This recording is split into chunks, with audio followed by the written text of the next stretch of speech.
Hi hello నమస్తే, welcome back to my channel. నేను బోటీ చేస్తున్నాను. దీన్ని ఇటు సైడ్ బోటీ అని అంటారు. మీ ఊర్లలో ఏమంటారు కింద కామెంట్ సెక్షన్లో కామెంట్ చేయండి. నేనైతే తింటాను కానీ దున్నపోతులాగా ఫస్ట్ టైం చేస్తున్నాను. నేనైతే ఎప్పుడూ తీయలేదు. అది ఎందుకంటే దాన్ని హాట్ వాటర్లో వేస్తారనమాట. హాట్ వాటర్లో వేసి చాలా ఫాస్ట్గా తీసేయాలి.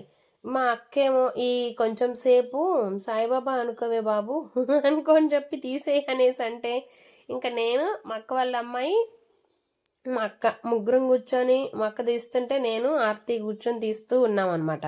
నాకు ఏదైనా పని చేస్తున్నప్పుడు పిచ్చి పిచ్చి డౌట్లన్నీ వస్తాయి. చాలా చెత్తగా కూడా ఉంటాయి కొన్ని సార్లు అయితే.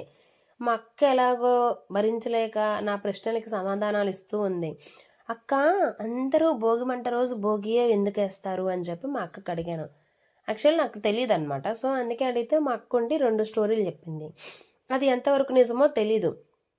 ఒకవేళ ఈ 2 స్టోరీలు కాకుండా మీకేమైనా స్టోరీ తెలిస్తే కూడా మాకు కొంచెం కింద కామెంట్ సెక్షన్లో కామెంట్ చేయండి. ఫస్ట్ స్టోరీ ఏంటంటే, ఆ ఊర్లో అదే పురాణాల్లో ఉన్నప్పుడు రాక్షసుడు ఉండేవాడంట. ఆ రాక్షసుడు ఎప్పుడు ప్రజల్ని ఇబ్బంది పెడుతూ ఉంటాడంట. అంటే హింసిస్తూ వాళ్ళని ఏడిపిస్తూ ఉంటాడంట. అయితే ఒకరోజు ప్రజల మీదకి విషం జల్లాలని చెప్పి రాక్షసుడు ప్రయత్నిస్తూ ఉంటాడంట.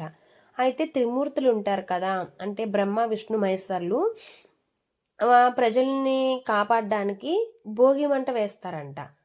భోగి మంటలో ఆ విషం అంతా మొత్తం వెళ్ళిపోతుందంట. సో బ్రహ్మ విష్ణు మహేశ్వరులు ఆ భోగిమంటతో పాటు ఆవు పిడకల్ని కూడా వేస్తారంట. అందుకనే చూడండి, మనము భోగిమంట వేసుకున్న తర్వాత భోగి స్నానం అయిన తర్వాత ఆ బూడిద పెట్టుకుంటే చాలా మంచిది అని చెప్పి మన అమ్మమ్మ వాళ్ళ కాలంలో ఉన్నప్పుడు చెప్పేవాళ్ళు అనమాట. సో ఒకవేళ అలా ఏదైనా అయినా, అంటే విషం అలాంటిది ఏదైనా మన దాకా వచ్చినా సరే మనం ఆ బూడిద పెట్టుకోవడం వల్ల మనకి అట్లాంటివన్నీ ఆ విషం వల్ల కలిగే నష్టం అనేది మనకి జరగకుండా ఉంటుందంట. అది నెంబర్ 1 అనమాట. నెంబర్ 2 వచ్చేసి ఏం చెప్పారంటే, సూర్య భగవానుడు ఉన్నాడు కదా, సూర్య భగవానుడు ఒక 6 మంత్స్ అమ్మగారింట్లో, ఒక 6 మంత్స్ అత్తగారింట్లో ఉంటాడంట. ఈ 6 నెలలు అత్తగారింట్లో ఉన్నప్పుడు మనకి చలి బాగా వేస్తుందంట. ఇంకా అంటే ఇన్ని 6 నెలల కాలం అయిపోయింది, నువ్వింకా అమ్మగారింటికి వచ్చే టైం అయిపోయింది అని చెప్పి భోగి మంట వేస్తారంట. ఆ భోగి మంట వేసినప్పుడు సూర్య భగవానుడు కంట ఓకే, ఇంకా 6 మంత్స్ టైం అయిపోయిందా, సరే నేను ఇంకా వెళ్ళాలి అని చెప్పి వాళ్ళ అమ్మగారింటికి వచ్చేస్తాడంట అత్తగారింటి నుంచి. ఇదనమాట రెండో స్టోరీ. మా అక్క ఇలా 2 స్టోరీలు చెప్పింది. ఇలా 2 స్టోరీలు చెప్పిన తర్వాత ఇంకొకటి, ఇంకా చెత్త డౌట్లు వస్తాయి కదా, మరి ఒక డౌట్ వచ్చిన తర్వాత మరి డౌట్కి డౌట్ కంటిన్యూ అవుతూనే ఉంటుంది. కానీ మరి అక్కడికి ఎండ్ చేయము నేను మా అక్క వాళ్ళ అమ్మాయి. సరే, అదేం అడిగిందంటే మా అక్క వాళ్ళ అమ్మాయి, అమ్మ సూర్యుడికి పెళ్ళయింది కానీ చంద్రుడికి ఎందుకమ్మ పెళ్ళి అవ్వలేదు అని చెప్పి అడిగింది. ఒకరోజంట సూర్య భగవానుడి దగ్గరికి చంద్రుడు వచ్చి, అన్నయ్య నువ్వు పెళ్లి చేసుకున్నావు కానీ నాకు పెళ్లి చేయలేదు, నాకు కూడా పెళ్లి చేయి అన్నయ్య అని చెప్పి చంద్రుడంట వాళ్ళ అన్నయ్యకి అడుగుతాడంట. అడిగితే వాళ్ళ అన్నయ్య చెప్తారంట, సరే నువ్వు కూడా నా అంత అవ్వు, అప్పుడు నేను నీకు పెళ్లి చేస్తా అని చెప్తారంట. పాపం చంద్రుడేమో అంత అవుతాడంట.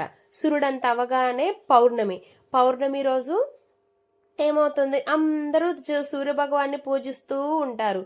ఇంకప్పుడు సూర్య భగవాన్ని కాదు, చంద్రుడిని అందరిని పౌర్ణమి రోజు పూజిస్తూ ఉంటారు. సో అప్పుడు ఇంకా చంద్రుడు బయటికి వెళ్ళడానికి అవ్వదు.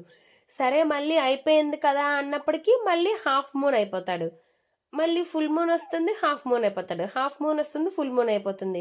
ఇంకప్పుడు చంద్రుడికి పెళ్ళి ఎట్లా చేస్తారు సూర్య భగవానుడు? సో మా అక్క అది కంప్లీట్ చేసేలోపు నేను మా అక్క వాళ్ళ పాప మా అక్కని విసిగించి మాకు కావాల్సిన స్టోరీస్ అయితే చెప్పించుకున్నాము. ఇది అవునో కాదో మాకైతే తెలీదు, మా అక్కకి తెలిసిన స్టోరీస్ చెప్పింది. ఒకవేళ మేము అనుకున్న స్టోరీ తప్పయ్యి ఏదైనా అయితే మాత్రం కింద కమెంట్ సెక్షన్లో కమెంట్ చేయండి. Thank you.